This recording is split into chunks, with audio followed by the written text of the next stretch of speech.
Hello students, welcome to the class. जैसे कि आपको पता है कि हमने पार्टनरशिप में ऑलरेडी 3 चैप्टर्स कंप्लीट कर लिए हैं। सबसे पहला था हमारा फंडामेंटल्स ऑफ पार्टनरशिप, दूसरा था हमारा need and valuation of goodwill, and the third one is change in profit sharing ratio और reconstitution of partnership firm. Now अब हम स्टार्ट करने जा रहे हैं आज की क्लास में chapter number 4, that is admission of a partner. तो मैं पार्टनरशिप के चैप्टर्स की बात कर रहा हूँ स्टूडेंट्स, ये मत सोचने कि sir admission of a partner हमारी बुक में चैप्टर नंबर 5 था, क्योंकि मैं एनपीओ को काउंट नहीं कर रहा हूँ, क्योंकि मैं सिर्फ पार्टनरशिप की बात कर रहा हूँ। आज हम स्टार्ट कर रहे हैं एडमिशन ऑफ अ पार्टनर। तो अब मेरी रिक्वेस्ट है उन स्टूडेंट्स से कि जो लोग अभी तक टेस्ट सीरीज में ऐड नहीं हुए, बहुत सारे बच्चे कह रहे थे सर हमें ऐड कर लीजिए टेस्ट सीरीज में, लेकिन उन लोगों ने अभी तक टेस्ट अटेम्प्ट नहीं किया है। तो मेरी रिक्वेस्ट है आप लोगों से कि आप मुझे मैसेजेस करें, ठीक है, आप मैसेज करके बताएं हम लोग को ऐप पर चैट बॉक्स में कि सर हमें ऐड कर लीजिए, जो बच्चे अभी भी ऐड नहीं हुए हैं। बाकी हमने अराउंड 400 प्लस स्टूडेंट्स को ऐड किया हुआ है, और उसमें से अराउंड मैंने सुबह चेक किया था तो अराउंड 80 स्टूडेंट्स के अराउंड कुछ बच्चों ने टेस्ट अटेम्प्ट किया है। तो मैं चाहता हूँ, कोशिश यही है कि ज़्यादा से ज़्यादा स्टूडेंट्स टेस्ट में अटेम्प्ट करें, टेस्ट में अपीयर हों, ताकि आपको ये पता चल जाए बच्चों कि आप कहाँ पर लाई करते हैं, आपकी पोजीशन क्या है, कि आप जो पढ़ रहे हैं आप कितने आंसर उसके कर पा रहे हैं। बात समझ में आ रही है? ओके, अभी तो सिर्फ हमने बिजनेस का टेस्ट लिया था, वो सिर्फ चेकिंग के लिए था कि भाई आप कितना कर पा रहे हैं, समझ रहे हैं? ओके, बाकी हम 100 मार्क्स के आपके सारे टेस्ट लेंगे, तो बी प्रिपेयर स्टूडेंट्स। चलिए तो हम स्टार्ट करें एडमिशन ऑफ अ पार्टनर। तो एडमिशन ऑफ अ पार्टनर की अगर हम बात करें तो कोई ना कोई बात कहीं ना कहीं गिवन जरूर होती है। अगर हम बात करें पार्टनरशिप की, तो पार्टनरशिप के लिए एक स्पेसिफिक एक्ट बना दिया गया, दैट इज पार्टनरशिप एक्ट 1932। तो एडमिशन से रिलेटेड सारी की सारी बातें कहां पर दे रखी होंगी? उस पार्टनरशिप एक्ट के अंदर दे रखी होंगी। मतलब ऑल जितनी भी चीजें हैं रिलेटेड टू पार्टनरशिप, सारी की सारी चीजें कहां गिवन होंगी? पार्टनरशिप एक्ट 1932 में। तो पार्टनरशिप एक्ट 1932 में क्या गिवन है कि जो भी नया पार्टनर एडमिट होगा फर्म में, वो बाकी जितने पुराने पार्टनर्स हैं उन सबकी कंसेंट से होगा। अगर कोई एक पार्टनर चाहे कि इस नए पार्टनर को फर्म में ले आओ, तो वो ऐसा नहीं कर सकता जब तक कि बाकी के सारे पार्टनर्स एग्री ना करें। तो ये क्या है, सारे के सारे पार्टनर्स एग्री करने चाहिए एक नए पार्टनर को एडमिट करने के लिए। और ये बात कहां पे दे रखी है? सेक्शन 31 क्लॉज 1 में। कहां दे रखी है बात? सेक्शन 31 क्लॉज 1 के अंदर दे रखी है, when a new partner is admitted in a running business is due to the requirement of more capital. किस चीज की जरूरत होगी आपको? मोर कैपिटल की, more human power, man power की जरूरत है, और may be to take advantage of the experience and competence the newly admitted partner on any other reason. कोई भी रीजन हो सकता है। It is called admission of a partner in partnership firm. Okay, according to section 31 clause 1 of the Indian partnership act 1932, a new partner may be admitted only, कब हो सकता है admit? With the consent of all the existing partners. Existing partners को मैं old partners भी बोल सकता हूं। क्या बोल सकते हैं? एग्जिस्टिंग पार्टनर को हम ओल्ड पार्टनर्स भी बोल सकते हैं। तो हो सकता है क्वेश्चन में एग्जिस्टिंग की जगह क्या वर्ड हो? Old partners. ओके, सारे पार्टनर्स जो एग्जिस्टिंग पार्टनर है, ओल्ड पार्टनर है, उन सबकी कंसेंट से नया पार्टनर क्या हो सकता है? एडमिट हो सकता है। ये बात कहां पर गिवन है? ये पार कहां पर गिवन है? ये पार कहां पे गिवन है? Section 31 clause 1 of Indian partnership act 1932 के अंदर। ओके, इतनी बात आप सबको समझ में आ रही होगी। नेक्स्ट है, at the time of admission of a partner the following adjustments are required. कि एडमिशन के टाइम पर, नए पार्टनर के एडमिशन के टाइम पर कुछ एडजस्टमेंट्स जरूरी होते हैं। पहला है calculation of new profit sharing ratio और सेक्रीफाइसिंग रेशो। के नए पार्टनर के आ जाने पर हम क्या कैलकुलेट करेंगे? एक new profit sharing ratio calculate करेंगे, और क्या कैलकुलेट करेंगे? सेक्रीफाइसिंग रेशो कैलकुलेट करेंगे। तो क्लास 12th में आप लोगों ने कैलकुलेट किया होगा, तो अभी हम उनको जब हम सीखेंगे सारी चीजें तब करेंगे। नेक्स्ट है हमारे पास accounting treatment of goodwill. Goodwill का अकाउंटिंग ट्रीटमेंट कैसा होता है, कैसे गुडविल को ट्रीट किया जाता है। And the third one is accounting treatment of accumulated profits, reserves and accumulated losses. इस टॉपिक को स्टूडेंट्स हम ऑलरेडी कवर अप कर चुके हैं रिकॉन्स्टिट्यूशन ऑफ पार्टनरशिप फर्म में। तो मैं आपको बता दूं कि जो चीज हम वहां पर कवर अप कर चुके हैं, इस वीडियो में हम उनको डिस्कस नहीं करेंगे। तो जो बच्चे इस वीडियो से जुड़ रहे हैं उनसे रिक्वेस्ट है कि इससे पिछला वाला चैप्टर वो देख सकते हैं, change in profit sharing ratio, क्योंकि ऑलरेडी मैं वहां पर ये सारी चीजें समझा कर आया हुआ हूं, ठीक है, डिटेल्स में। नेक्स्ट है accounting treatment of revaluation assets and reassessment of liabilities. इस टॉपिक को भी हमने पिछली वीडियो में पढ़ लिया था, पिछले चैप्टर में। And the third last one is adjustment of capital in new profit sharing ratio, ठीक है। तो हमें देखो कौन सा टॉपिक पढ़ना है? Topic number 1, topic number 2 and topic number 5। ये दोनों टॉपिक्स हम ऑलरेडी डिटेल्स में कहां कंप्लीट कर चुके? चैप्टर नंबर 3 में, that is reconstitution of partnership firm और change in profit sharing ratio. Okay, तो सबसे पहला टॉपिक है calculation of new profit sharing ratio. कि न्यू प्रॉफिट शेयरिंग रेशियो हम कैसे कैलकुलेट करते हैं, ठीक है। तो मैं अब आपको समझाने जा रहा हूं बच्चों कि न्यू प्रॉफिट शेयरिंग रेशियो कैसे कैलकुलेट किया जाता है, ठीक है। चलिए देखिएगा। तो हम केस नंबर 1 लेते हैं, केस नंबर 1। अब देखो केस नंबर 1 में क्या सिचुएशंस, क्या कंडीशंस हो सकती हैं, तो वो मैं आपको बता रहा हूँ। हो सकता है 2 पार्टनर गिवन हो, 3 पार्टनर गिवन हो, नंबर ऑफ पार्टनर्स कोई भी हो सकते हैं, ठीक है। तो मान लेते हैं 2 पार्टनर है, उनका प्रॉफिट शेयरिंग रेशियो है 2:1, 2:1 इनका प्रॉफिट शेयरिंग रेशियो है। They admitted C as a new partner for 1/4 share. वो नए पार्टनर को लेकर आ रहे हैं सी को कितने शेयर के लिए, 1/4 शेयर के लिए, ठीक है। कैलकुलेट करो new profit sharing ratio. In this case there is no acquired और सरेंडर इज गिवन। इस क्वेश्चन में ना तो कोई एक्वायर्ड है ना कोई सरेंडर है, ठीक है। सिर्फ एक नए पार्टनर का अपना शेयर दे रखा है कि वो कितने शेयर के लिए आ रहा है फर्म में, 1/4 शेयर के लिए। तो हम क्या करेंगे, अगर हम पुरानी फर्म को देखें ए और बी, उनका प्रॉफिट शेयरिंग रेशियो कितना है, ए का कितना है profit sharing ratio 2/3 plus B का कितना है 1/3। तो अगर हम इनका चेक करें तो इनका 3/3 शेयर है, तो इसको अगर मैं कैंसिल आउट करूं तो कितना हो जाएगा, ये 1। तो इसका मतलब हमेशा ओल्ड फर्म का शेयर हमेशा क्या रहता है, 1 रहता है। अब 1 ओल्ड फर्म का शेयर है, अब उस 1 में से एक नया पार्टनर आ रहा है कितने शेयर के लिए, 1/4 के लिए। तो 1 में से 1/4 शेयर क्या हो गया, कम हो गया। 1 में से 1/4 किसको दे दिया हमने, न्यू पार्टनर को। तो 1 में से 1/4 हमने किसको दे दिया, न्यू पार्टनर को। तो कितना शेयर बचा हमारे पास, 3/4। कितना बचेगा, 3/4। तो ये 3/4 को मैं क्या नाम दे सकता हूं, ये रिमेनिंग शेयर है। ये क्या बचा, फर्म में रिमेनिंग शेयर बचा, रिमेनिंग शेयर। अब इस रिमेनिंग शेयर में किस किस का है, क्योंकि हमने 1 में से नए पार्टनर को दे दिया, इस 3/4 में किस किस का शेयर है, ए का है और बी का है, ठीक है। तो इस 3/4 में अगर हम चेक करें, इस 3/4 में बच्चों ए का शेयर कितना है, तो ए का अपना कितना था, इसमें ए का कितना था 2/3 है ए का। तो ए का कितना हो जाएगा 6/12, ए का कितना हो गया 6/12, ठीक है। उसके बाद अगर हम बी का शेयर देखें, किसमें 3/4 में बी का शेयर कितना था 1/3 था। तो सी का शेयर कितना हो गया, बी का शेयर कितना हो गया 3/12, ओके। अब हम इसमें सी का शेयर देखें तो सी कितने के लिए आया था फर्म में, 1/4 के लिए। अब देखो इसका डिनोमिनेटर 12 है, इसका डिनोमिनेटर 12 है, तो इसका मतलब सबका डिनोमिनेटर तो सेम करना होता है। तो सी का भी डिनोमिनेटर कितना करेंगे, सेम, मतलब 12 कब हो सकता है, कब किससे मल्टीप्लाई करें, 3। तो जितने का नीचे डिनोमिनेटर में मल्टीप्लाई किया है, सेम किससे मल्टीप्लाई करेंगे, ऊपर न्यूमरेटर में भी। तो ये क्या बन गया 3/12, कितना बनेंगे 3/12। अगर हम रेशियो देखें तो क्या मिला ए और बी का, सी का 6:3:3, ओके। अब मैं उसको और सिंप्लीफाई कर सकता हूं, यस 3 2 ज़ा 6, 3 1 ज़ा 3 एंड 3 1 ज़ा 3। तो ये रेशियो निकल कर आ गया हमारे पास, क्या आ गया 2:1:1, 2:1:1।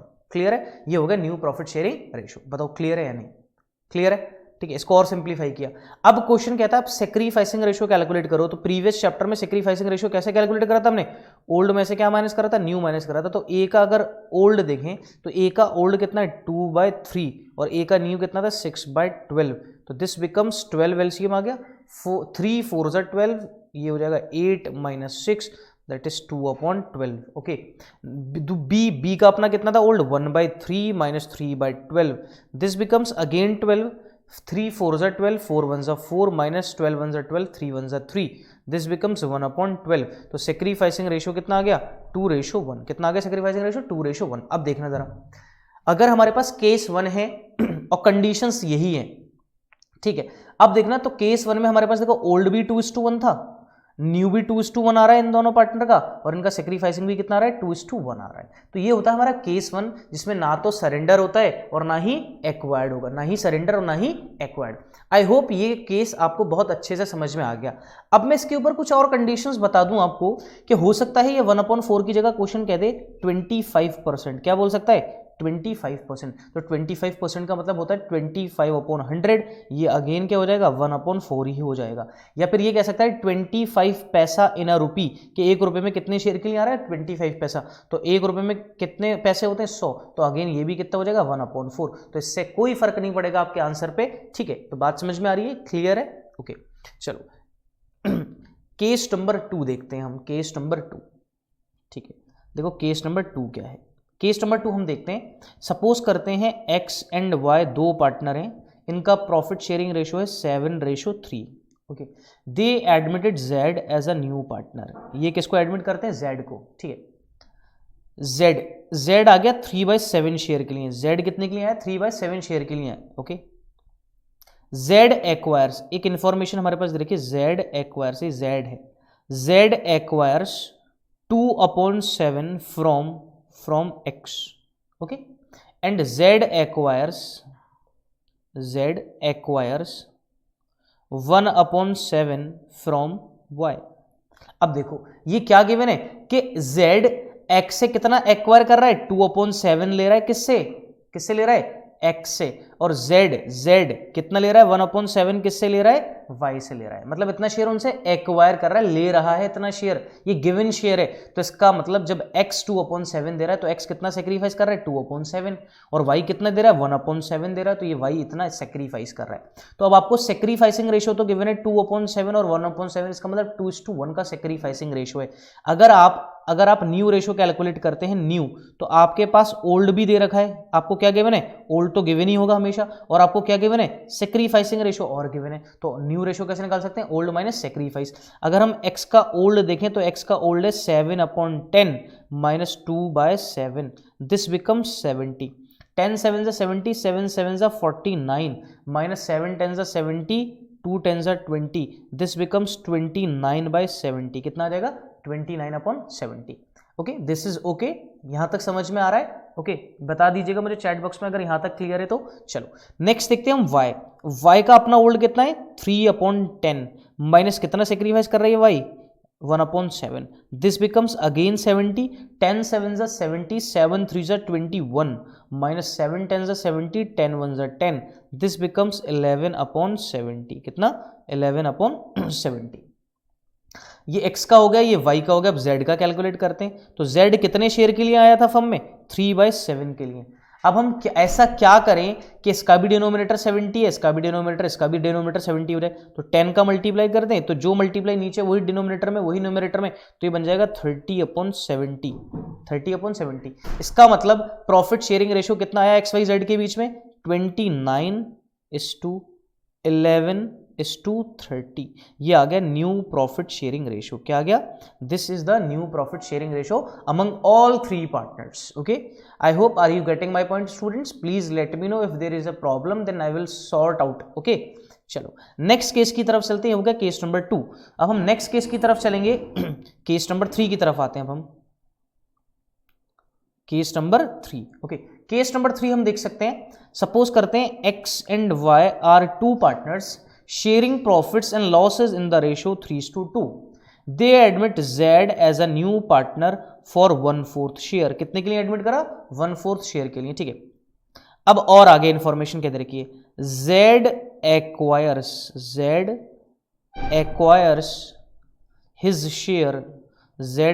his share from x and y in 2:1 in 2:1 proportion. क्या मतलब है कि जो Z फर्म के अंदर एडमिट हुआ है वो अपने शेयर का x और y से किस रेशियो में लेगा, 2/3 और 1/3 के रेशियो में लेगा, मतलब 2:1 के रेशियो में। किसका शेयर, अपना शेयर। ओके, तो इसका मतलब in this question the sacrificing ratio is not given, we have to calculate the sacrificing ratio by multiplying. कैसे निकालेंगे, मल्टीप्लाई करके। क्यों निकालेंगे मल्टीप्लाई करके, क्योंकि Z एक्वायर कितना कर रहा है, 2:1 तो एक्वायर कर रहा है, लेकिन किसका, ये नहीं गिवन है कितना एक्वायर कर रहा है, ये गिवन है सिर्फ 2:1 एक्वायर कर रहा है, लेकिन किसका, अपने शेयर का। तो अपना शेयर इसका कितना है, 1/4। 1/4 का कितना एक्वायर कर रहा है एक्स एंड वाई से, 2:1, ठीक है। तो Z acquires from x, okay अब यहां लिखते हैं Z acquires from x, x से कितना एक्वायर कर रहा है, किसके शेयर का, अपने शेयर का। अपना शेयर कितना है Z का, 1/4 है Z का अपना 1 शेयर, उसका कितना एक्वायर कर रहा है x के, 2/3, दिस बिकम्स 2/12। कितना हो गया, 2/12, ठीक है। फ्रॉम y से कितना एक्वायर कर रहा है, किसके शेयर का, अपने शेयर का। 1/4 का कितना, 1/3, दिस बिकम्स 1/12।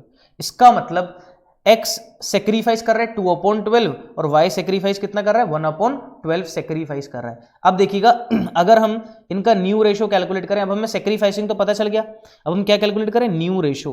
तो new ratio is equals to old ratio minus sacrificing ratio. तो x का ओल्ड कितना था, 3/5 माइनस 2/12, दिस बिकम्स 60। 5 12 60, 12 3 36 माइनस 12 5 60, ये हो जाएगा 10, this becomes 26/60। Okay, and the next one is x is equals to 2/5 ठीक है, x का कितना है, y का कितना, सॉरी 2/5 माइनस कितना सेक्रीफाइस कर रहा है 1/12, this becomes again 60, 5 12 60, 12 2 24 minus 12 5 60, 5 1 5, this becomes 19/60। Okay, अब हम किसका कैलकुलेट करेंगे, z का। z कितने शेयर के लिए आ रहा था फॉर्म में, 1/4 के लिए। चेक कर सकते हैं आप यहाँ पर, इन दोनों का डिनोमिनेटर 60, इसका भी डिनोमिनेटर 60, कब, जब हम इसको मल्टीप्लाई कर देंगे किससे, 15 से, तो ये हो जाएगा 15/60, 15/60। तो रेशियो कैलकुलेट हो गया, न्यू रेशियो 26:19:15। ओके, तो ये अगर हम इसको सम करें तो ये 60 हो जाना चाहिए। देखिए 9 और 5 14 और 6 20, 20 और 20 40, 40 और 10 50 और 60। ठीक है, तो इसका मतलब इन सबका सम किसके बराबर होता है, इनके डिनोमिनेटर के बराबर होगा। तो ये हमारा हो गया case number 3। I hope students आप सब लोगों को ये तीनों केसेस बहुत ही अच्छे से समझ में आ गए होंगे। अब इससे रिलेटेड आप कोई भी क्वेश्चन कर सकते हैं। ओके, तो ये था हमारा कि new profit sharing ratio, sacrificing ratio कैसे कैलकुलेट करते हैं। उसके बाद जो हमारा नेक्स्ट टॉपिक आता है वो है ट्रीटमेंट ऑफ गुडविल। क्या आता है हमारे पास next topic, treatment of goodwill. ठीक है, गुडविल का ट्रीटमेंट कैसे होता है, ठीक है, गुडविल को ट्रीट कैसे किया जाता है। अब देखिएगा गुडविल कैसे ट्रीट की जाएगी। ठीक है, तो सबसे पहले क्या होता है गुडविल की ट्रीटमेंट। देखो एडमिशन है तो एडमिशन के टाइम पर एक नया पार्टनर फर्म में एडमिट हो रहा है और उसके आ जाने से जो ओल्ड पार्टनर्स हैं, जो एग्जिस्टिंग पार्टनर्स हैं, कहीं ना कहीं उनका शेयर अफेक्ट हुआ है, उनका शेयर कम हुआ है, तो उनके शेयर को कॉम्पनसेट करने के लिए न्यू पार्टनर लेकर आता है प्रीमियम फॉर गुडविल। क्या लेकर आता है, प्रीमियम फॉर गुडविल। और सिर्फ प्रीमियम फॉर गुडविल नहीं लगेगा, पार्टनर बनने के लिए क्या भी इन्वेस्ट करना पड़ेगा उसको, कैपिटल, पैसा भी लगाना पड़ेगा। तो जब नया पार्टनर एडमिट होता है तो क्या एंट्री पास करते हैं हम, तो देख सकते हैं यहां पर सबसे पहले नया पार्टनर आ रहा है तो कैश में लेकर आएगा, तो कैश और बैंक अकाउंट डेबिट जितना भी लेकर आया है, to capital account, to capital account. Okay, जितनी वो कैपिटल लेकर आया उसको कैपिटल अकाउंट के नाम से लिख देंगे, उसके नाम से, टू प्रीमियम फॉर गुडविल, और क्या लिख देंगे, प्रीमियम फॉर गुडविल। अब ये आपको पता है ये प्रीमियम फॉर गुडविल वो क्यों लेकर आया है, क्योंकि उसके आ जाने से जो एग्जिस्टिंग पार्टनर्स हैं उनका शेयर कहीं ना कहीं सेक्रीफाइस हुआ है, कम हुआ है, उनके शेयर को कॉम्पनसेट करने के लिए क्या लेकर आ रहा है, प्रीमियम फॉर गुडविल लेकर आ रहा है। ठीक है, यहां तक बात समझ में आ रही है। अब प्रीमियम फॉर गुडविल किसके लिए लाया, वो सेक्रीफाइसिंग पार्टनर्स के लिए। तो सेक्रीफाइसिंग पार्टनर्स को इसको अपने कैपिटल अकाउंट में क्या कर लेंगे, बांट लेंगे। ठीक है, तो प्रीमियम फॉर गुडविल को क्लोज करना पड़ेगा, तो हम क्लोज करेंगे प्रीमियम फॉर गुडविल को। तो क्या एंट्री होगी, premium for goodwill account debit to sacrificing partners capital account. में क्यों लिख रहा हूं, क्योंकि ये अमाउंट उन्हीं को मिलता है जो पार्टनर्स क्या करते हैं, सेक्रीफाइस करते हैं। कभी कभी क्वेश्चन ये भी पूछ लेता है कि हो सकता है ये पैसा या तो उन्होंने रिटेन इन द बिजनेस है या फिर उसका कुछ सर्टेन अमाउंट इन्होंने क्या कर लिया, विड्रू। तो उस केस में हम एक एंट्री पास करते हैं पार्टनर्स कैपिटल अकाउंट डेबिट, अगर उन्होंने विड्रू किया है तो पैसा, ठीक है, इसी गुडविल का, तो partners capital account debit to cash. क्या एंट्री होगी, partners capital account debit to cash. Okay, ये एंट्रीज हमारी होंगी। ओके, कभी कभी क्या हो सकता है, ये जो प्रीमियम फॉर गुडविल है ये किस रेशियो में बटेगा, सेक्रीफाइसिंग रेशियो में। किसमें, सेक्रीफाइसिंग। कभी कभी हो सकता है when the partner is unable to bring his entire share of goodwill in cash, then in that case he has to pay that premium from his current account. अगर किसी case में हमारा जो न्यू पार्टनर है वो goodwill, premium for goodwill पूरा लेकर नहीं आया, सपोज करते हैं उसका 50,000 का शेयर था, ही ब्रिंग्स ओनली ₹30,000, 50,000 का शेयर लाना था इसको प्रीमियम का, लेकिन वो कितना लाया, सिर्फ 30,000। तो 20,000 रुपए अपने कहां से देगा, करंट अकाउंट से भी दे सकता है और कैपिटल अकाउंट से भी दे सकता है, लेकिन मेनली एडजस्टमेंट हमारे जो होते हैं वो करंट अकाउंट से होंगे। किससे होंगे, करंट अकाउंट से। बताइए, are you getting my point, this is clear to all of you. Okay, अब देखिएगा कभी कभी क्वेश्चन क्या कहता है, सपोज करते हैं एक न्यू पार्टनर है, न्यू पार्टनर है जेड, और इस जेड का फर्म में शेयर है 1/5। कितना शेयर है इसका, 1/5 इसका शेयर है। ओके, और गुडविल में इसका शेयर दे रखा है, गुडविल में शेयर, ठीक है, इसका गुडविल में शेयर दे रखा है, क्या दे रखा है इसका गुडविल में शेयर, और गुडविल में इसका शेयर है 6,000। इसका गुडविल में कितना शेयर है, 6,000 की ये गुडविल लेकर आ रहा है, ये मान लेते हैं प्रीमियम।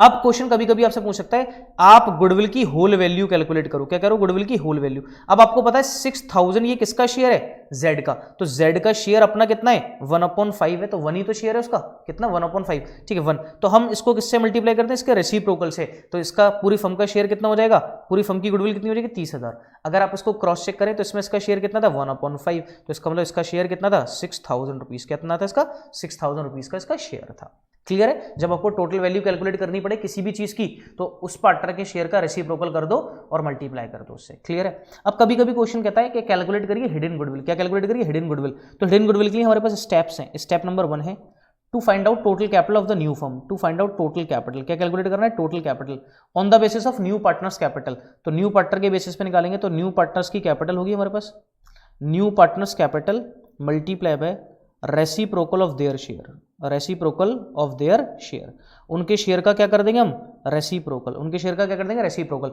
नए पार्टनर की जो कैपिटल है उसके शेयर का रेसिप्रोकल कर देंगे तो टोटल कैपिटल आ जाएगी फर्म की। Step number 2, sum of all partners capital, sum of all partners capital, सारे पार्टनर्स की कैपिटल का सम करेंगे प्लस जितने भी रिजर्व्स होंगे उनको प्लस करेंगे, जितने भी प्रॉफिट्स होंगे उनको भी प्लस किया जाएगा, और जितने भी लॉसेज होंगे या फिक्टिशियस एसेट होंगे उनको हम क्या करेंगे, माइनस करेंगे। तो आ जाएगा स्टेप नंबर 2। स्टेप नंबर 3 है हमारा हिडन गुडविल कैलकुलेट करेंगे, step 1 value minus step 2 value. Step 1 में से क्या माइनस कर देंगे, स्टेप 2। अगर हिडन गुडविल पूछिए तो यहीं पे क्वेश्चन कंप्लीट है। अगर हिडन गुडविल में उसका शेयर पूछा है तो जितनी भी हिडन गुडविल है उसको मल्टीप्लाई कर देंगे उसके शेयर से। किससे मल्टीप्लाई कर देंगे, उस नए पार्टनर के शेयर से क्या कर देंगे, मल्टीप्लाई कर देंगे। क्लियर है, ओके। अब आता है adjustment of capital. Adjustment of capital, देखो एडजस्टमेंट ऑफ कैपिटल का मतलब क्या है, कैपिटल को एडजस्ट करना। या तो हम कैपिटल को एडजस्ट न्यू पार्टनर के बेसिस पे कर सकते हैं, या फिर किसके बेसिस पे कर सकते हैं, ओल्ड पार्टनर के बेसिस पे। न्यू पार्टनर या फिर old partner, okay, new partner या फिर ओल्ड पार्टनर। अब देखना न्यू पार्टनर के बेसिस पे कैसे करेंगे, तो न्यू पार्टनर की जो कैपिटल है, new partners capital, new partners capital multiply by reciprocal of his share, उसके शेयर से रेसिप्रोकल कर दिया। और जो हमारे पास यहाँ पे टोटल कैपिटल निकल कर आएगी उसको किस में बांट देंगे, एनपीएसआर में, उसको किस में डिस्ट्रीब्यूट कर देंगे, न्यू प्रॉफिट शेयरिंग रेशियो में। तो कैपिटल क्या हो गई, यहाँ एडजस्ट हो गई, ठीक है, ओके। अब ओल्ड पार्टनर के बेसिस पे टोटल कैपिटल कैसे कैलकुलेट करेंगे, टोटल कैपिटल, यहाँ पे भी टोटल कैपिटल कैलकुलेट करी थी, यहाँ पर टोटल कैपिटल कैलकुलेट करी थी, है ना, टोटल कैपिटल। यहाँ पे भी टोटल कैपिटल कैलकुलेट करेंगे, लेकिन किसके बेसिस पे, ओल्ड पार्टनर के बेसिस पे। तो यहाँ पे करेंगे sum of all old partners capital, जितने भी पार्टनर्स हैं ओल्ड पार्टनर उनकी कैपिटल का क्या करेंगे, सम कर लेंगे, ठीक है, और मल्टीप्लाई कर देंगे रेसिप्रोकल से, reciprocal of their share, reciprocal of their share. अब उनका शेयर कैसे कैलकुलेट होगा, पूरी फर्म का शेयर हमने बताया था कितना होता है, 1 में से किसका शेयर माइनस कर दो, न्यू पार्टनर का शेयर, किसका माइनस कर दो, न्यू पार्टनर का। अब आपको पता है, मान लेते हैं एक नया पार्टनर 1/4 के लिए आया, तो 1 में से 1/4 माइनस कर दिया तो कितना बचा, 3/4। ये किसका बच रहा था, पुराने पार्टनर्स का शेयर, तो इसी का क्या कर देंगे, रेसिप्रोकल कर देंगे, इसी का क्या कर देंगे, रेसिप्रोकल कर देंगे, ओके। इसका रेसिप्रोकल करने के बाद जो भी हमारे पास टोटल कैपिटल आएगी उसको किसमें बांट देंगे, एनपीएसआर में, किसमें बांट देंगे, न्यू प्रॉफिट शेयरिंग रेशियो में, ठीक है। और इससे रिलेटेड हम क्वेश्चंस करेंगे अपनी नेक्स्ट वीडियो में, जिसमें मल्टीपल चॉइस क्वेश्चंस हैं, और मैं वहां पर आपको इसको और अच्छे से, बहुत अच्छे से एक्सप्लेन करूंगा कि हम क्वेश्चंस में कैसे टैकल करेंगे, ओके। आई होप स्टूडेंट्स आप लोग को यहां तक बहुत अच्छे से समझ में आया हो, ठीक है। अगर आपको फिर भी कोई प्रॉब्लम है तो आप मुझे मैसेज कर सकते हैं मेरे व्हाट्सएप नंबर पर 9045417079। लेकिन प्लीज़ एंड प्लीज़ आप अगर रात में करेंगे तो मुझे ज़्यादा अच्छा लगेगा। आप मुझे मैसेज करें प्लीज़ 8 बजे के बाद, मैं आपको रिप्लाई भी करूंगा, ठीक है, 8 बजे के बाद, क्योंकि उससे पहले मेरी क्लासेस रहती हैं, ओके। थोड़ा सा हेक्टिक शेड्यूल भी चल रहा है, आपको पता है इंट्रेंसेस चल रहे हैं, तो थोड़ा सा बिजी शेड्यूल है। तो प्लीज़ आप लोग 8 बजे के बाद अगर चाहे तो आप मुझे मेरे व्हाट्सएप नंबर पर आप मुझे मैसेज कर सकते हैं 9045417079। सो स्टूडेंट्स आज के लिए इतना ही, बाकी नेक्स्ट वीडियो में इससे रिलेटेड मल्टीपल चॉइस क्वेश्चंस करेंगे, okay. Thank you students, thank you very much.